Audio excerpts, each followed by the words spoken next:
Et bonjour à toutes et à toutes. C'est Marco. Alors aujourd'hui, on va s'attaquer à la boîte du GMED, donc boîte crawler. Donc j'ai la notice à portée de main que je n'ai pas encore regardée, j'avais déjà regardé mais j'ai oublié depuis. Donc on y va en freestyle, voir si je m'en sors, voir si un débutant s'en sort sur une boîte comme ça. Voilà. Alors déjà ce que je vois, c'est malheureusement, après c'est bien, hein. On a le moteur soudé sur le SC. Mais ça veut dire qu'à un moment ou à un autre, il va falloir que j'enlève le moteur, puisque le SC, lui, il est collé au double face. Alors moi, je conseillerais ou de coller sur un scratch, ou, comment dire, vous voyez, au lieu de faire des soudures, on peut les rentrer directement en les vissant. Bon, je vous montrerai sur le moteur.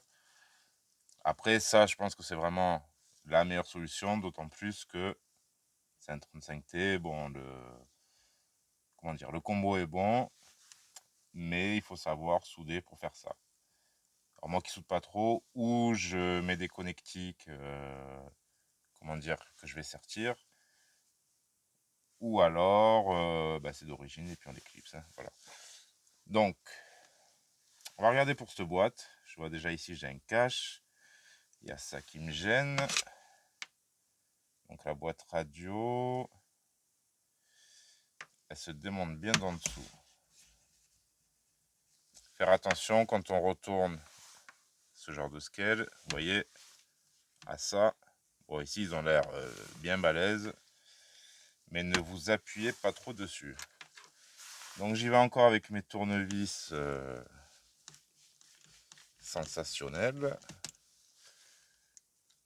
Ça vous montrera aussi le temps que vous perdez en démontage. Donc aujourd'hui j'ai prévu un petit support, c'est-à-dire un petit plateau à la con. Hein, oh pardon, excusez-moi. Qui me servait plus en cuisine. Ouais, je fais de la cuisine aussi. C'est pas réservé qu'aux dames. Même si elle cuisine très bien. Alors pourquoi j'ai pris ce petit plateau? Pour éviter... Hop là. Vous voyez quand je vous dis freestyle, c'est vraiment freestyle. Alors je prends ce petit plateau pour éviter de perdre les vis et de les retrouver aussi plus facilement. Puisque la déco de mon atelier, enfin de mon plan de travail, elle est bien sympa. En plus c'est des autocollants, donc c'est plastifié. Ça permet un nettoyage, on va dire, assez facile. Même si c'est que des... Comment dire, il y a plein de surépaisseurs. Mais c'est plutôt pratique et sympa. Mais le problème c'est pour les vis. Alors là vous voyez la boîte radio, hop, elle est sortie. Ça c'est très bien. On l'a d'un côté. Bon, ce qui est juste moins bien, c'est que je vais devoir sortir le moteur. Après ça, bon, on va voir comment il est fait d'ailleurs. C'est vrai que chez Traxas, il suffit d'enlever le cache et le moteur vient avec. Donc j'ai peut-être parlé trop tôt. Parce que sur certains crawlers, vous êtes obligé de dévisser votre moteur. Hein. C'est pas des accès rapides comme les buggy. Je vais me mettre là. Voilà, je me sers de tout l'espace que j'ai de disponible pour pouvoir entreposer mes pièces. Après, vu ma façon de travailler, c'est peut-être la dernière machine que le grand boss va m'envoyer. Bon, après, le résultat, il sera là. Hein. Là, c'est juste pour les vidéos. Ça lui ramène des pépettes. Alors, ce cache, est-ce qu'il a que deux vis? Alors, de là, non. Je ne peux toujours pas le sortir. Alors, si on se met... Hop, hop, hop, hop, hop. Non, je ne vois rien. Donc, je vais passer au vis d'en dessous de la boîte. Alors là, pareil, je vais essayer de les repérer vis de boîte, l'avant, l'arrière. Je dis ça, je sais déjà même plus à quoi correspondent les autres vis. Bon, ça va, c'est les mêmes et c'est la même taille, à peu près. Ah, sinon, je me ressors la notice. Ah, je suis débutant quand même, enfin, je suis amateur. Je ferai pas n'importe quoi, je fais quand même attention à ce que je fais. Après, chacun a ses moyens mémotechniques. C'est pour ça que, avant de critiquer ce que font les autres, demandez-vous pourquoi ils le font. Alors, là, je viens de perdre une pièce. Ok, elle vient juste ici. Ça, c'est un cache qui vient par le dessus, qui sert de filetage. Vous voyez? Donc, je me le mets comme ça. Donc, pour ceux aussi qui arrivent en cours de route, je me répète, c'est la révision d'un crawler qui n'a pas beaucoup servi. Donc, normalement, tout va bien. Mais comme c'est ma première machine qui arrive ici, tant qu'à faire, voilà, faire les choses bien. Pour ceux qui ont remarqué aussi, il me restera encore le train avant complet à faire. Alors, cette boîte. Alors là, ça veut venir. Mais avec ce cache, ça ne veut pas. Là, il paraîtrait qu'au milieu, bah, alors ça sera peut-être bien cette vis. Alors, une conception vraiment nouvelle de la boîte pour moi. J'en ai pas mal, mais bien souvent, c'est 3 vis enlevées en dessous. 3 ou 4, non, ouais, plutôt 4. Et c'est parti. Alors que là, on commence à aller en haut dessus. Apparemment, c'est la bonne. Après, une fois qu'on le sait, c'est beaucoup plus facile. Alors, est-ce que j'ai démonté? Oui, donc c'était bien ça. Est-ce qu'on a un accès rapide au moteur? Oui. Hop. Voilà. Donc, au final, c'est pas si mal que ça. Et est-ce qu'on peut se sortir la boîte comme ça?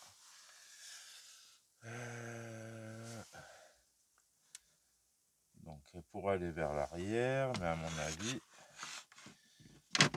il va falloir démonter l'arbre de transmission à ce niveau-là. De toute façon, il fallait les démonter. Quand vous intervenez sur une boîte de vitesse ou boîte de transfert, peu importe. Ah, mais vous voyez, de toute façon, on fait bien les démonter. Alors ça m'arrive assez régulièrement.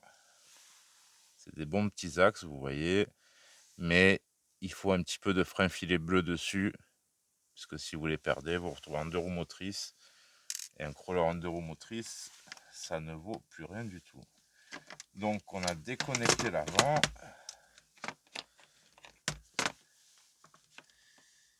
Et ça ne veut toujours pas sortir. Alors. Là. Comment celui-ci est-il mis?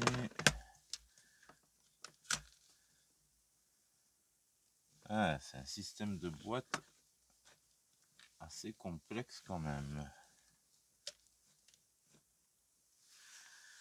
Apparemment, on aurait une partie intégrée au châssis. Donc allez, le dos il fait des siennes. On va commencer à s'asseoir et regarder ça de plus près. Ça veut pas coulisser vers l'arrière. Là, c'est déjà un peu libre.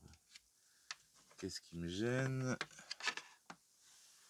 Il va falloir démonter le bac à batterie. Sérieux? En fait, je vais me retaper le kit de A à Z. En fait, vous allez avoir en vidéo le démontage d'Engemed. Parce qu'évidemment, bon, la plupart des pièces, je vais remonter ça, comment dire, hors caméra. Hein. Je vous dirai à peu près le temps que j'ai passé. Parce que le temps de démontage n'est pas forcément le temps de remontage. Alors, là, on est bien serré quand même. Qu'est-ce que c'est que tout ce système? Ça en dessous, ça serait pas la boîte quand même.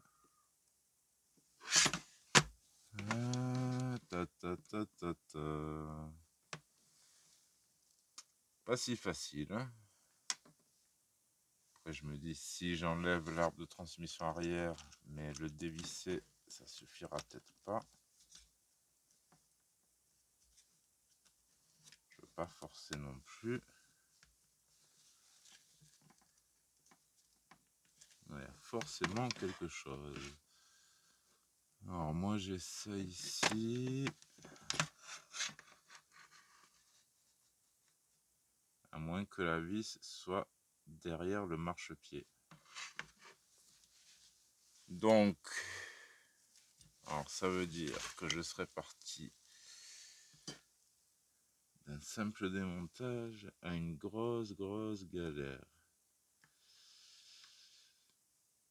Alors bien se poser la question, est-ce que ça en vaut la peine? Est-ce qu'on peut voir à l'intérieur?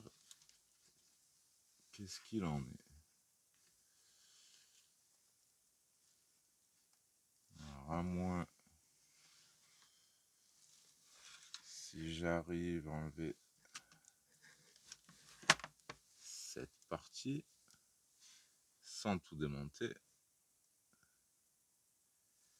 si j'arrive à atteindre ces vis ici, peut-être que j'aurai accès à ça, donc à la boîte.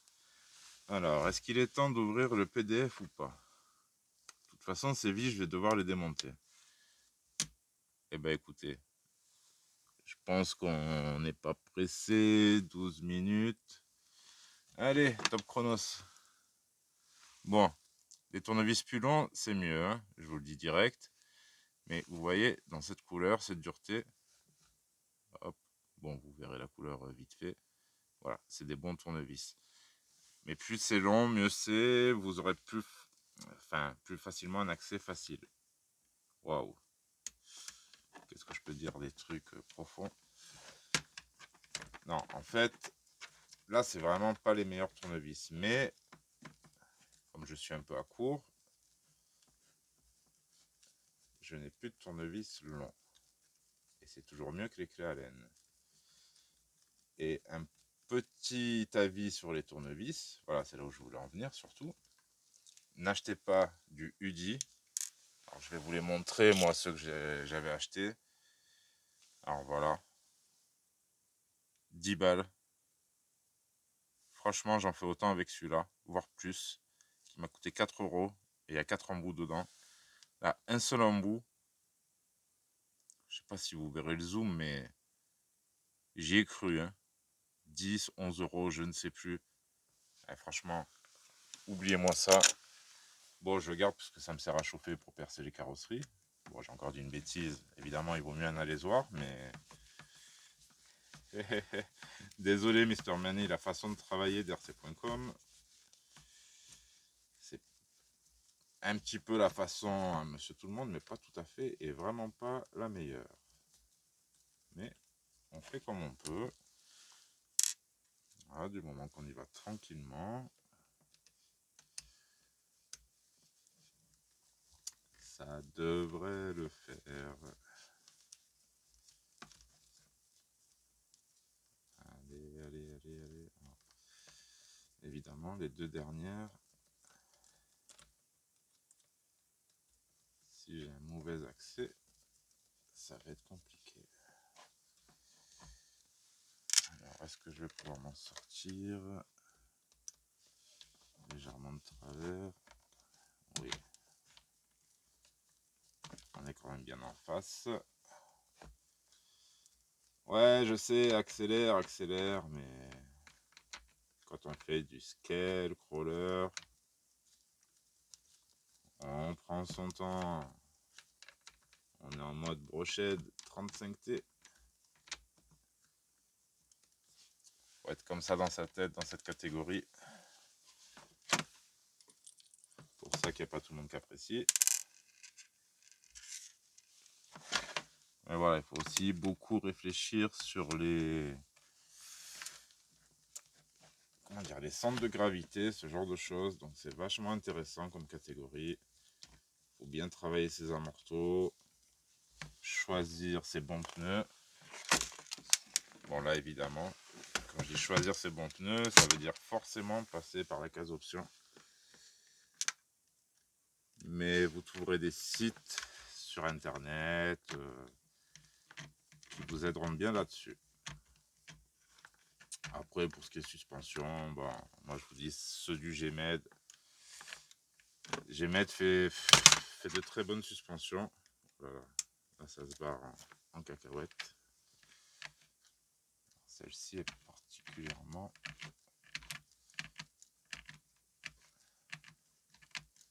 pas accessible.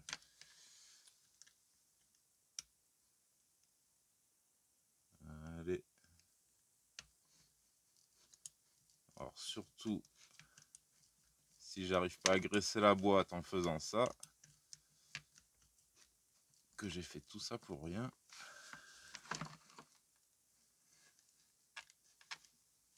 Ça serait dommage.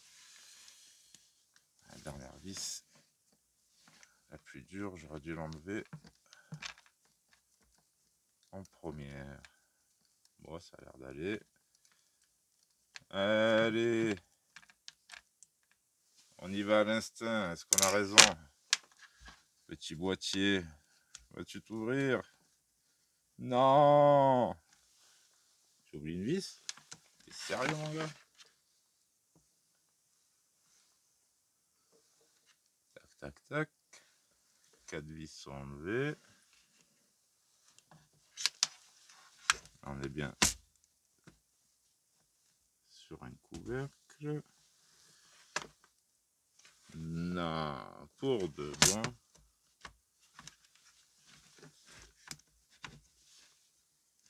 Bon, ben, je crois qu'il ne reste plus qu'une chose à faire.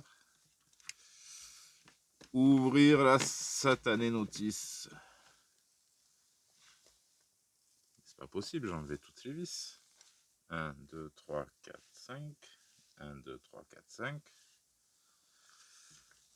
Alors, pourquoi tu ne veux pas venir?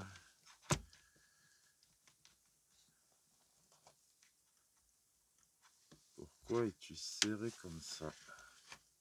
Ah.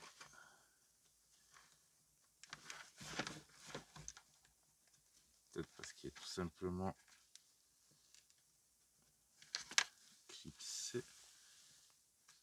Ah, ça n'a pas l'air. Hein. Ah, il reste une vis en dessous. Une vis.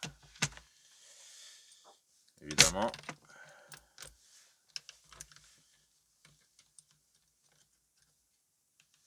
C'est pas la mieux. Ah, j'entends l'autre blond derrière. Mais arrête, arrête, c'est bon, allez, la boîte, elle est bien, c'est très bien. Tu vas pas nous faire 40 minutes de vidéo pour démonter une vis. Bah écoute, tu mettras en accéléré. Et puis c'est tout. En tout cas, j'espère que c'est un accès pour le graissage de la boîte. Puisque jusque-là, ça paraît faisable et assez correct. Si jamais ce n'est pas le cas et qu'il faut encore démonter plus, là, ça serait une vraie galère. Jusque là, ça va. Bon, j'ai pris mon temps, je vous parle, je suis un peu distrait, on va dire. Allez, j'ai pas les super outils appropriés. Alors, alléluia. Hop là, la dernière vis. Donc, allez, on va changer de style. Et c'est parti. Oh, il a les mains nues. Moins de 18 ans. J'ai les mains toutes nues. Regardez pas. Bref. Alors, on est là. On a la graisse. Donc encore une fois, les roulements sont très bons. La graisse c'est minime. Graisse. Évidemment, si je montre mal. Vous voyez un peu jaunâtre. Bah écoutez, je suis pas déçu d'avoir ouvert. On va pas en foutre des tonnes dans la boîte. Après, il y en a quand même. Ça suffit. Pas dire le contraire. Ça suffit largement. Mais quand même. Comme quoi, à mon avis, il a été stocké un bon petit moment celui-là. Où la graisse fournie n'était pas appropriée. Pour les roulements, ça sera bon. Hein. Ça c'est... On va juste en mettre un peu par-ci, par-là. Allez, je te fais un peu tourner. En fait, vous voyez pas vraiment. Si je tourne comme ça, vous verrez peut-être mieux. Voilà, en tant que novice, je vais pas m'embêter. Bon, là, je pourrais peut-être...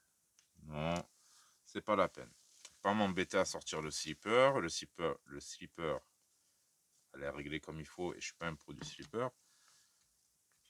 Je viens juste un petit peu badigeonner de graisse à l'intérieur de ce roulement. Autour de cette cage, il y a un petit roulement derrière. Je vais en mettre un peu. Voilà. Il y a de la place dans la boîte. On fait un peu tourner. On met un peu vers le roulement. On va quand même récupérer ça. Et hop, on badigeonne un petit peu les roulements. Bon, il y a une flasque dessus, donc c'est pas forcément... C'est pas vraiment graisser un roulement. C'est graisser autour. Et surtout pour les pièces qui vont aller dedans. Comme celle-ci, qui était là. Hop. C'est pas moi, c'est la graisse. Voilà, moi j'assume mes actes. Donc ici, on sait qu'il y a quelque chose qui va passer. Hop. Voilà, de la bonne graisse au lithium. De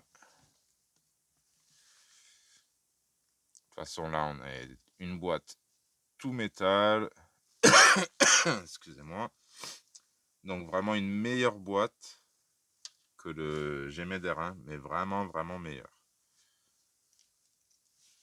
Vous voyez, on a graissé l'ensemble.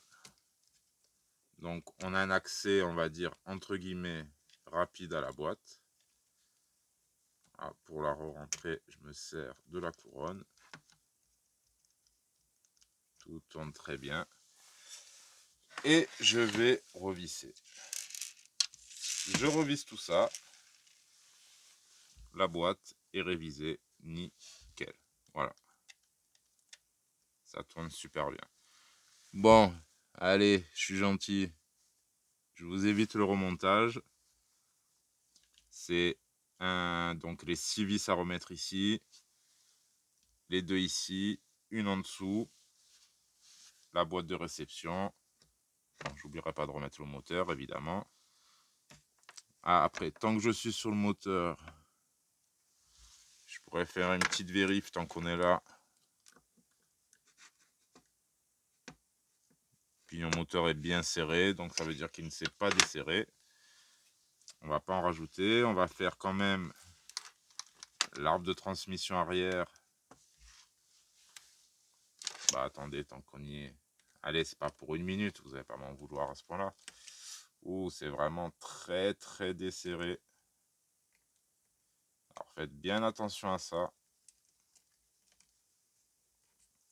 Petite goutte de frein filé. Alors, j'espère que ça se verra pas trop en vidéo, ma petite goutte, puisque quand je dis petite goutte, c'est une grosse vague. Hop. Allez, on va dire une grosse goutte. Ben, au moins,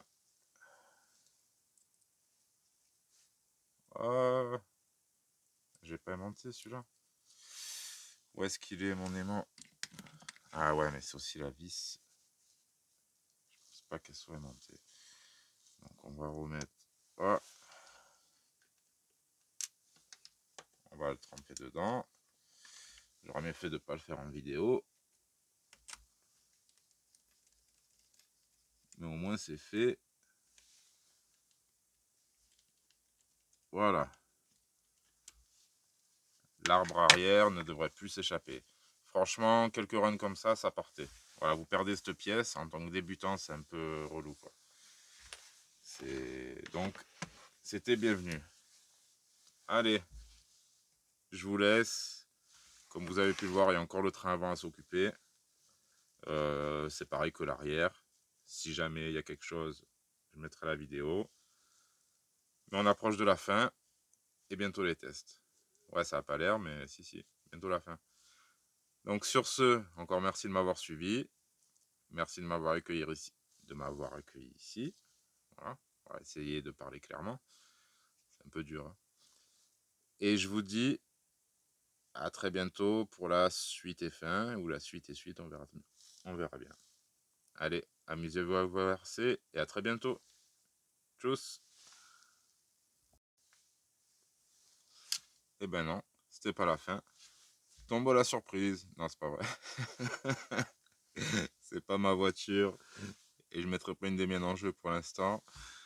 Donc tout ça pour dire, enfin pour revenir, mais à coup de pas, sur la boîte, j'aurais mieux fait dire la notice.